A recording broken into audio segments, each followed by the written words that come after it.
Sentar-se. Leitura da Epístola de São João, apóstolo. Meus irmãos, tudo o que nasce de Deus vence o mundo. E a vitória que vence o mundo é a nossa fé. Quem é o vencedor do mundo, senão aquele que crê que Jesus é o Filho de Deus? É este mesmo Jesus Cristo que veio pela água e pelo sangue. Não apenas com a água, mas com a água e o sangue. E o Espírito é que dá testemunho de que Jesus Cristo é a verdade. Desta forma, são três os que dão testemunho no céu: o Pai, o Verbo e o Espírito Santo. E estes três são um só. E são três os que dão testemunho na terra: o Espírito, a água e o sangue. E estes três são unânimes.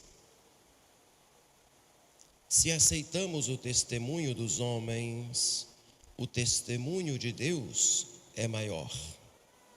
E este testemunho de Deus, que é maior, é que ele testemunhou acerca de seu Filho. O que acredita no Filho de Deus tem em si mesmo o testemunho de Deus.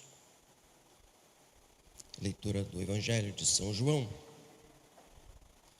Naquele tempo, na tarde daquele dia, que era o primeiro dia da semana, e estando fechadas as portas da casa onde os discípulos se achavam juntos, veio Jesus, colocou-se no meio deles e disse-lhes: a paz esteja convosco. E ao dizer isto, mostrou-lhes as mãos e o lado. Alegraram-se, pois, os discípulos ao ver o Senhor.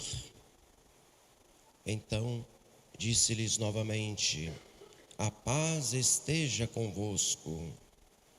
Assim como o Pai me enviou, assim também eu vos envio a vós. Tendo dito estas palavras, soprou sobre eles e disse-lhes: recebei o Espírito Santo.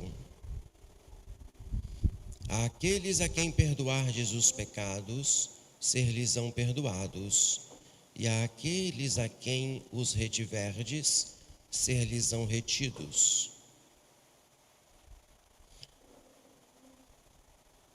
Porém, Tomé, um dos 12, que se chama Dídimo, não estava com eles quando veio Jesus. Disseram-lhe, pois, os outros discípulos: vimos o Senhor. Ele, todavia, replicou-lhes: se não vir nas suas mãos a abertura dos cravos, e não meter o meu dedo no lugar dos cravos, e não meter a minha mão no seu lado, não acreditarei. 8 dias depois, estavam os seus discípulos outra vez na mesma casa, e Tomé com eles. Veio Jesus, estando as portas fechadas, colocou-se no meio deles e disse: a paz esteja convosco. Depois disse a Tomé: mete aqui o teu dedo e vê as minhas mãos. Aproxima também a tua mão e mete-a no meu lado. e não sejas incrédulo, mas fiel. Tomé respondeu, dizendo: Meu Senhor e meu Deus.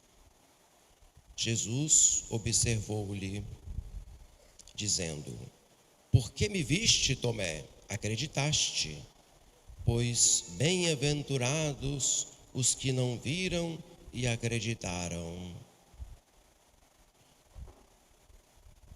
Muitos outros prodígios fez ainda Jesus na presença de seus discípulos, que não foram escritos neste livro.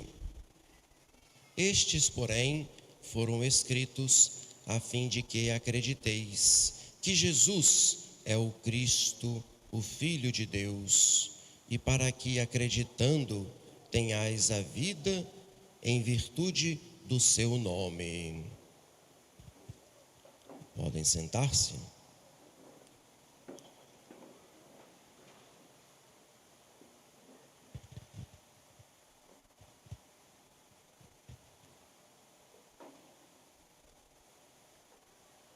Hoje, a igreja dá um nome para este domingo, Domingo Inaubis. Também poderia ser Domingo Quasimodo.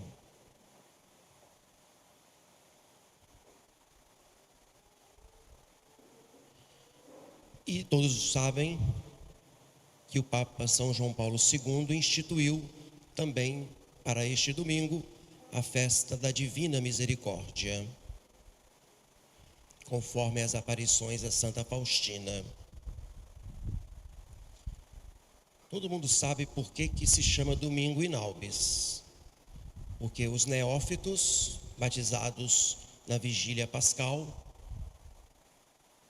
guardavam a roupa branca do batismo durante uma semana e voltavam à igreja nesse domingo, inaubis, com as roupas brancas, para devolver ao bispo, como testemunho de perseverança, por não terem manchado as vestes brancas. Isso representa a pureza, ou representa a inocência. Por isso, domingo Quasimodo geniti infantes, é uma passagem de São Pedro, que o padre recitou no introito, que foi uma passagem lida na epístola de ontem, no sábado da oitava da Páscoa. São Pedro, ele fala exatamente de que se trata essa inocência batismal, quando ele fala: Meus irmãos, pondo de lado toda malícia, toda falsidade, dissimulações, invejas e murmurações, como crianças recém-nascidas, desejai avidamente o puro leite espiritual. Quasimodo geniti infantes, como crianças recém-nascidas, lac concupiscite, desejai, ansiai ardentemente pelo leite espiritual que a igreja oferece como mãe, mas que na verdade é o leite da graça, do amor, da doutrina. Claro, Cristo é a graça por excelência, que derrama abundantemente sobre toda a igreja. A graça está aqui muito bem sinalizada quando nós vemos os cristãos renovados com o amor de Cristo. De alguma maneira, nós aqui também aspiramos essa inocência batismal, e isso é a graça de Cristo que nos confere, é o seu amor que nos renova. Portanto, são os frutos pascais, e aqui estamos nos apresentando novamente a nosso Senhor, 8 dias depois da sua ressurreição. Quisera com a roupa mais branca possível. Um dia nós recebemos essa roupa no batismo, quando o padre nos disse: recebe esta veste branca, que procurarás levar sem mancha até o tribunal de nosso Senhor Jesus Cristo. É uma roupa que se torna branca por tantas vezes que nós a limpamos, que nós a purificamos pela confissão, ou pela penitência ao longo da vida, ou pelas indulgências, ou sobretudo pela caridade que cobre uma multidão de pecados. É uma roupa que está sempre sendo limpada das impurezas, é a nossa constante conversão. Mas nós precisamos lembrar daquela palavra de Jesus no Evangelho de São Mateus, capítulo 18: se não vos converterdes, não vos tornardes como crianças, não entrareis no reino dos céus. Portanto, quanto mais nós recebermos a doutrina pura de Cristo e a assimilarmos como uma palavra fértil que fecunda aqui a nossa alma, nós nos tornaremos crianças. Sempre, a médio e longo prazo, essa inocência vai sendo recuperada, porque a verdade nos liberta, a verdade da doutrina, porque nosso Senhor mesmo disse que Ele é a verdade. E essa verdade da doutrina pura de Cristo também nos é dada, não só para a nossa inteligência ficar iluminada, mas também para que o nosso coração fique inflamado, porque nós não podemos amar aquele que nós não conhecemos. Por isso nós precisamos beber deste leite espiritual do amor de Cristo, sempre mais. E cada vez que nós nutrimos a alma do amor de Cristo, mais nos tornamos crianças, mais nos convertemos, mais aptos nos tornamos também para alcançar o céu. O que seria de nós, meus amados irmãos, se não fosse a misericórdia de Deus? Ontem, fazendo um sepultamento de um fiel na nossa paróquia, um pedreiro, construiu as igrejas lá onde os padres celebram em Nova Iguaçu. Um paraibano que veio do Nordeste, aqui viveu, se converteu, a esposa era muito fiel, mas com certeza ele levou uma vida santa e comungou. Domingo passado eu levei a comunhão para ele, domingo de Páscoa. Estava muito doente. Suas últimas palavras, a esposa estava do lado, morreu em casa.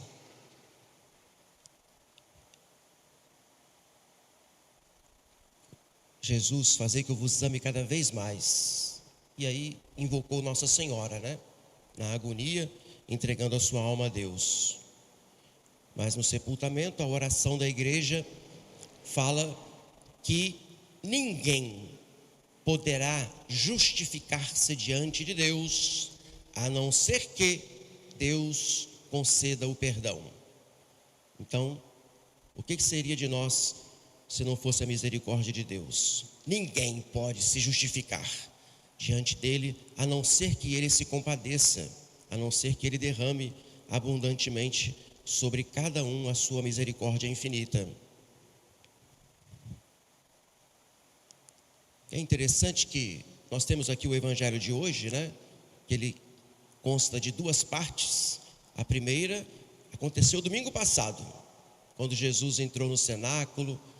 Pax vobis, a paz esteja convosco, soprou sobre os apóstolos, dando a eles o poder de perdoarem os pecados. Que maravilha, A misericórdia de nosso Senhor, que ali, ao soprar, ele mostra o amor que ele tem ao infundir o Espírito Santo. Porque São João, falou na epístola que eu li para vocês, que aqui na terra são três os que dão testemunho de Deus: o Espírito, a água e o sangue. O Espírito aqui foi quando nosso Senhor morreu, ele suspirou, ele expirando, entregando o seu Espírito ao Pai. Aquele sopro ali, na verdade, embora Jesus estivesse morrendo, era um sopro de vida. Estava derramando sobre toda a igreja o Espírito Santo, dando testemunho, testemunho maior, testemunho de Deus, o testemunho do amor. Porque Jesus, quando morre, Ele ama. Claro, nós sabemos o amor infinito de nosso Senhor como Deus. E o seu amor infinito vai além da sua vida, porque mesmo depois de morto, com o seu lado aberto, Ele vai derramar água e sangue. Aqui estão os testemunhos do amor de Deus, que é maior: água, sangue e o Espírito. Nosso Senhor, Ele derramou o Espírito Santo sobre os apóstolos ali no cenáculo, no domingo de Páscoa, para que eles difundissem o Evangelho ali naquela região. Porém, quando Ele enviar o Espírito Santo no dia de Pentecostes, lá do céu, é para que eles espalhem e preguem o Evangelho em todos os cantos da terra. Porque o amor de Deus tende a expandir-se. E quando o coração ama, ele tende a comunicar e também transferir ou transmitir aquele amor que possui. Nosso Senhor então derrama o Espírito, os apóstolos recebem e precisam comunicar.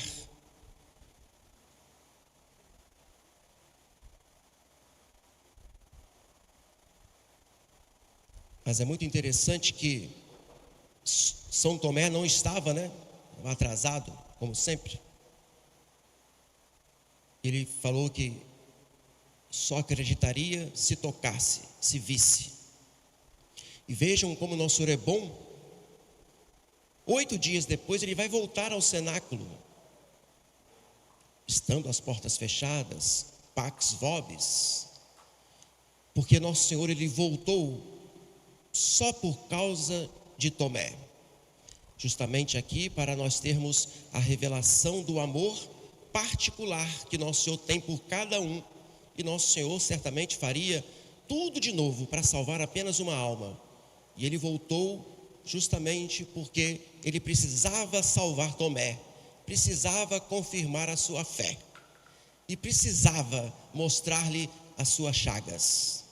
Nosso Senhor conservou as suas chagas de propósito, para que através das suas feridas ele também curasse a nossa incredulidade. Porque Tomé significa abismo, e Tomé era chamado o Dídimo, que significa gêmeo. Nós somos gêmeos de Tomé na nossa incredulidade, mas nós podemos nos tornar gêmeos de Tomé quando nós acreditamos e nos lançamos no abismo do mistério de Deus, que não compreendemos, e temos uma vida inteira para penetrarmos, claro, com a luz do Espírito, a profundidade deste amor de Deus.